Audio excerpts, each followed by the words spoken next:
ప్రియురాలి మోజులో భార్యను చంపేసిన భర్త కిరాతకత్వం 2 నెలల తర్వాత బయటపడింది. హైదరాబాద్ శివార్లో జరిగిన ఈ మర్డర్ కేసులో అనేక ఆసక్తికర అంశాలున్నాయి. దీనికి సంబంధించిన పూర్తి సమాచారం మా కరెస్పాండెంట్ కౌశిక్ అందిస్తారు. కౌశిక్, ఈ కేసు ఇన్నాళ్ల తర్వాత ఎలా బయటపడింది? పూర్తి వివరాలేంటి? ప్రియురాలతో అక్రమ సంబంధం పెట్టుకోవడమే కాకుండా భార్యకు విషయం తెలిసిపోవడంతో ఆ ప్రియురాలతో కలిసి ఆమెను దారుణంగా హత్య చేసిన సంఘటన ఆలస్యంగా వచ్చింది. ఈ సంఘటన సైబరాబాద్ కమిషనర్ పరిధిలో జరిగింది. మహబూబ్నగర్ జిల్లాకు చెందిన ఈశ్వరయ్య సాయమ్మలు దంపతులు, వీళ్ళకి 2 కుమారులు. కొద్ది ఏళ్ల క్రితం జీవనోపాధి కేసు వాళ్ళు నార్సింగ్ పోలీస్ స్టేషన్ పరిధిలోని గంధంగూడలో ఉంటున్నారు. ఇక్కడ వాచ్మెన్ గా పనిచేస్తూ జీవనం సాగిస్తున్నారు. అయితే ఈ మధ్య కాలమే ఏదైతే ఈశ్వరయ్యకి ఇంటి పక్కనే ఉన్న తిరుమలమ్మతో పరిచయం పెరిగింది. ఆ పరిచయం కాస్త అక్రమ సంబంధానికి దారితీసింది.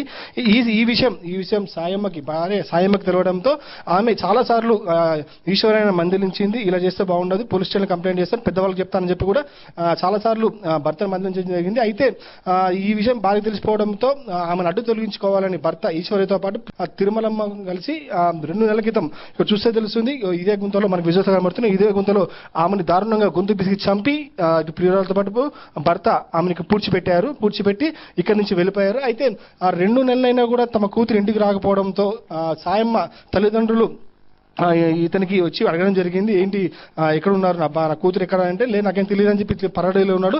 అయితే దీనిపై 2 రోజుల క్రితమే ఏదైతే సాయమ్మ తల్లిదండ్రులు నార్సింగ్ పోలీస్ స్టేషన్లో ఫిర్యాదు చేశారు. అయితే నిన్న ఉదయం ఏదైతే నార్సింగ్ పోలీసులు ఈశ్వరయ్యని అరెస్ట్ చేసి విచారణలో వాళ్ళు ఇద్దరిని అదుపులో తీసుకుని విచారించగా వాళ్ళు నిజాలను వెలుగులోకి తీసుకొచ్చారు. అయితే తమ అక్రమ సంబంధానికి అడ్డుగా వస్తుందని చెప్పి సాయమ్మని దారుణంగా హత్య చేశామని చెప్పి కూడా వాళ్ళు చెప్పడం జరిగింది. ఉదయం ఈ సంఘటన స్థలానికి చేరుకున్న పోలీసులు ఇక్కడ అయితే ఇంటి వెనకాల ఈశ్వరయ్య ఉండే ఇంటి వెనకనే భార్య శవాన్ని వెలికితీసి ఉస్మానియా హాస్పిటల్ నుంచి వచ్చిన వైద్యులతో పోస్ట్ మార్టం చేశారు. చేసిన తర్వాత ఆమెని గొంతు బిసికి చేసినట్టు కొన్ని ఆనవాళ్ళు పోలీసులు సేకరించినట్టు తెలుస్తుంది. అయితే ఈ కొద్ది రోజుల్లో ఈ పోస్ట్ మార్టం రిపోర్ట్ వచ్చిన తర్వాత పూర్తిగా మంచి సమాచారం తెలుస్తుంది. అయితే ఈ స్థానికంగా ఈ సంఘటన తీవ్ర కలకలం లేపింది కూడా మనం చెప్పుకోవచ్చు. ప్రణీత్.